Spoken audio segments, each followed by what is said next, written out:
Olá, amigos. Vamos para a nossa primeira aula da disciplina de Química Básica. E eu vou começar pelo introduzindo o conteúdo pelo que é um átomo, né? Se a gente não conhecer o átomo, a gente não consegue andar na nossa disciplina. Então é um conceito bem básico, às vezes vocês já estudaram lá no ensino médio. E aqui a gente vai estar revisando algumas coisas, tá bom? Vamos lá. O átomo. Tudo é formado por átomos, que podem se ligar formando então moléculas. Então, normalmente os átomos não são encontrados isolados na natureza. Por exemplo, se você quiser um átomo de alumínio, você não vai encontrar alumínio puro, vai encontrar ele na bauxita, que é junto com outros minerais.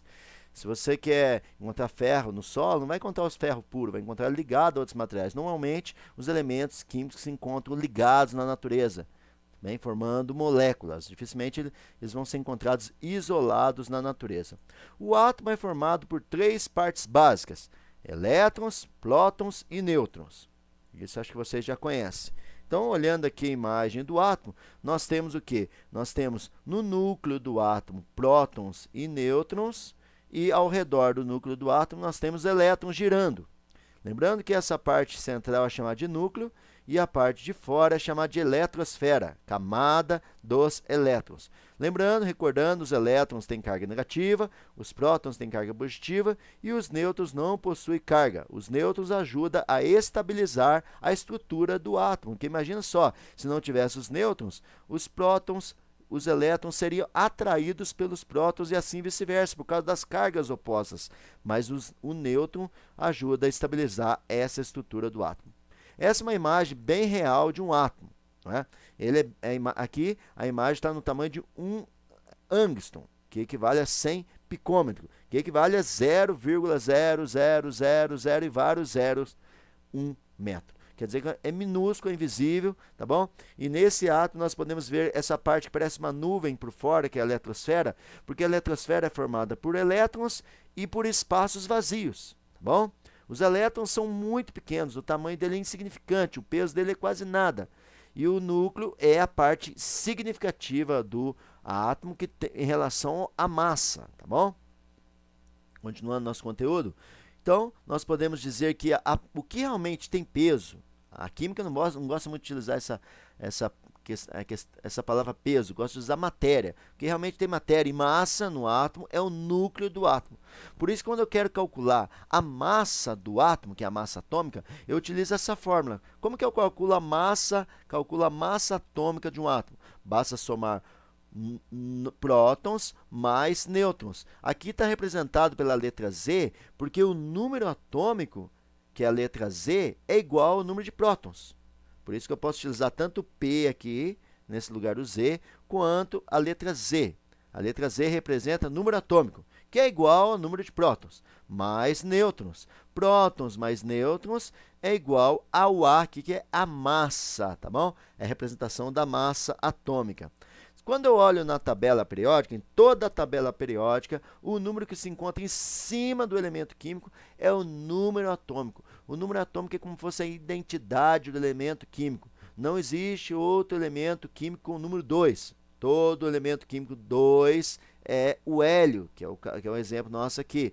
No meio vem o símbolo químico, em cima do número atômico, no meio vem um símbolo químico, bem numa letra maior, né? Uma informação que destaca mais, que é a informação do nome do elemento químico.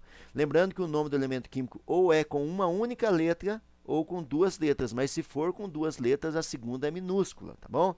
Porque imagina só se eu colocasse gás hélio com H só, ficaria hidrogênio, não seria mais o hélio, tá bom? Como já tem o hidrogênio com H, o hélio é He, tá bom? E embaixo, na tabela periódica, pode ser à esquerda, pode ser à direita, pode ser centralizado, depende da tabela que você está utilizando, é a massa atômica. Então, sempre acima do símbolo do elemento químico vai vir o número atômico e sempre embaixo do símbolo do elemento químico vai vir a massa, tá bom? Mas se eu tirar essa informação da tabela periódica e quiser digitar no Word ou qualquer outro aplicativo, se eu quiser escrever numa folha, aí muda-se a regra, porque existe uma orientação internacional para que quando eu vou escrever o elemento químico, o número atômico que estava em cima lá na tabela periódica, olha, estava em cima, ele passa agora para baixo. Então, quando eu vou representar um elemento químico fora da tabela periódica, o número atômico que estava em cima, ele vai ficar embaixo. E a massa que estava embaixo vai ficar em cima. Isso fora da tabela periódica. Então, tome cuidado. Se cair numa prova, tiver um elemento químico representado, eu vou mostrar um outro slide que tem um elemento químico representado. Olha, por exemplo, tem dois elementos químicos aqui. Nós temos o sódio e nós temos o cloro. Quando eu represento elemento químico fora da tabela periódica, o número de baixo não é a massa mais. O número de baixo passa a ser o número atômico. E a massa fica em cima. Então, em cima aqui, ó, nós temos o sódio com 23 de massa e 11 de número atômico. O cloro com 17 de número atômico e 35,5 de massa, tá bom? Então, quando eu vou transcrever, tirar da tabela periódica, vale destacar o seguinte: olhando a tabela periódica, o número atômico está em cima. Quando eu tiro da tabela periódica, o número atômico fica embaixo. Na prova que vocês vão encontrar, nas atividades, vai estar sempre o número atômico embaixo, porque está fora da tabela periódica, a não ser que seja recortado um quadradinho, como está aqui, representando um quadradinho da tabela periódica. Aí tem que estar a legenda na tabela periódica, tá bom? Para calcular a massa, como a gente já viu anteriormente, eu faço o quê? Somo prótons mais nêutrons. Por quê? Porque o núcleo do átomo é o que realmente tem peso. Então, se eu quero saber o peso do átomo, basta somar o núcleo dele, porque a eletrosfera não pesa praticamente nada. É insignificante o peso da eletrosfera, porque o elétron é muito pequeno em comparação com o próton e o nêutron. Então, se eu quiser saber a massa de um átomo, eu tenho que saber o peso do seu núcleo. Então, por isso que eu faço assim, a massa, que é representada pela letra A, é igual a prótons mais nêutrons. Ou também eu posso colocar massa é igual a número atômico mais nêutrons. Mas por que às vezes utilizo o P e às vezes utilizo o Z? É o seguinte: se o átomo estiver no estado fundamental, como está escrito aqui, o que é o estado fundamental? É o átomo sem carga. A matéria que a gente vai ver lá para frente, ligações químicas.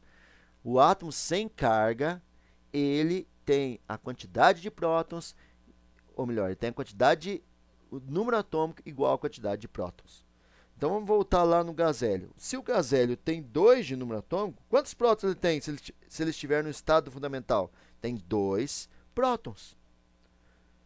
O sódio, olha o sódio e o cloro. O sódio tem 11 de número atômico. Quantos prótons ele tem se ele estiver no estado fundamental? Tem 11 prótons. E o cloro, que tem 17 de número atômico, qual que é a quantidade de prótons do cloro no estado fundamental? 17 prótons. Então, no estado fundamental, número atômico é igual à quantidade de prótons e também é igual à quantidade de elétrons. Por que a gente fala estado fundamental? O estado fundamental é o átomo sem carga. Por que ele está sem carga? Porque, pensa bem, vamos pegar o exemplo de novo do sódio. Se o sódio tem 11 de número atômico, está no estado fundamental, ele tem 11 de prótons. Se ele está no estado fundamental, ele vai ter 11 de prótons e também 11 de elétrons. Se os prótons são cargas positivas e os elétrons são cargas negativas, se eu pegar e fazer uns cálculos simples, 11 positivo com 11 negativo dá quanto? Dá zero. Quer dizer que zero não tem carga. E o cloro é a mesma coisa. Se eu tiver 17 prótons, 17 elétrons, 17 positivo, 17 negativo dá zero, o cloro está em estado fundamental, está sem carga. Tudo bem, pessoal? Olha aqui uma resolução de um exercício bem simples da Universidade do Ceará e da Unifor do Ceará, de Fortaleza. Olha para você ver. Aqui era para encontrar quais elementos têm 6 nêutrons. Aqui tem 3 tipos de boro e 3 tipos de carbono. Tem um boro 9, boro 10, boro 11, o carbono 10, 12 e 14. Como é que foi feito o cálculo aqui? Aí é o seguinte, lembra da fórmula? Massa é igual ao número atômico mais nêutrons. Mas se eu quero saber a quantidade de nêutrons, eu mudo a posição da minha incógnita. Aí fica nêutrons é igual a massa menos número atômico. É só pegar o número maior de cima e subtrair pelo número menor de baixo. Ou melhor, subtrair a massa do número atômico. Então você vê, qual que tem 6 de nêutrons? Aqui a resposta está a letra B. Por quê? Porque o boro tem 6 de nêutrons. Por quê? Porque se eu pegar 11 menos 5 dá 6. E do carbono 12, se eu pegar 12 menos 6, também dá 6. E o primeiro boro tem 6? Não. 9 menos 5 dá 4. E o próximo boro? 10 menos 5 dá 5. Então, nenhum dos dois boros, dos dois primeiros boros, tem 6 de nêutrons.